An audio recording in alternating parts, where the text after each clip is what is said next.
నేనండి చేపల పులుసు చేశాను. దొండకాయ ఇప్పుడు చేశాను. మా వారు భోంచేయమంటే పొద్దుట ఇక్కడ రోడ్లో అసోసియేషన్ వాళ్ళందరూ మజ్జిగ ఏదో డొనేట్ చేస్తున్నారంటండి. అక్కడ మజ్జిగ డొనేట్ చేసి అక్కడ ఎక్కువ ఎండలో తిరిగొచ్చి అక్కడ మజ్జిగ తాగానులే ఆకలి వేయట్లేదు అన్నారు. ఈలోపు మా చిన్నమ్మాయి షాపింగ్ అంది కదండి, వెళ్ళిపోయాం. మేము మాత్రం మా చిన్నమ్మాయి నేను భోంచేసాను, ఆయన భోంచేయలేదు. అలాగే షాపింగ్కి వెళ్ళి వచ్చేసరికి 4-5 అయిపోయింది.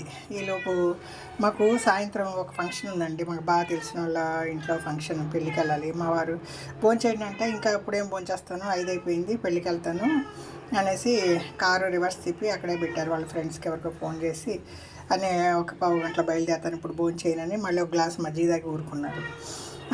దానికోసం అంటే చేపల కూర అలాగే ఉండిపోయింది. ఈరోజు నిన్న మధ్యాహ్నం ఆయన అన్నం కూడా తినలేదు. సాయంత్రం అన్నం అలాగే మిగిలిపోయింది.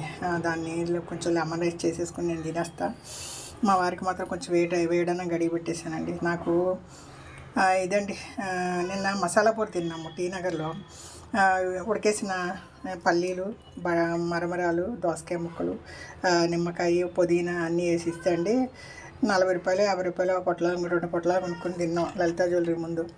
సరే రాగానే తినాలనిపించి నైట్ నానబెట్టేసాను. ఇది ఉడకబెడుతున్నా. ఇదిగోండి ఈ ఉలవలు తింటే వెయిట్ తగ్గుతారండి, ఆరోగ్యం కూడా.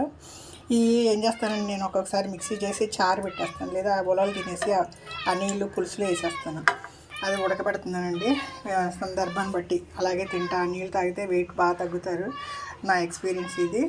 ఇది వరకు గేదెలకు పెట్టేయాలండి, ఇప్పుడు మనుషులకి వైద్యాలండి. పిల్లి ఏదో పిల్లలు పెట్టేలాగా ఉందండి, పొద్దుగా కోళ్ళ ఇంట్లోకి వచ్చేస్తుంది. ఏదో భోజనం అది పెడతాం కానండి, ఇంట్లో పిల్లల్ని పెడితే ఊరుకోను, తోలుతుంటే వచ్చేస్తుంది.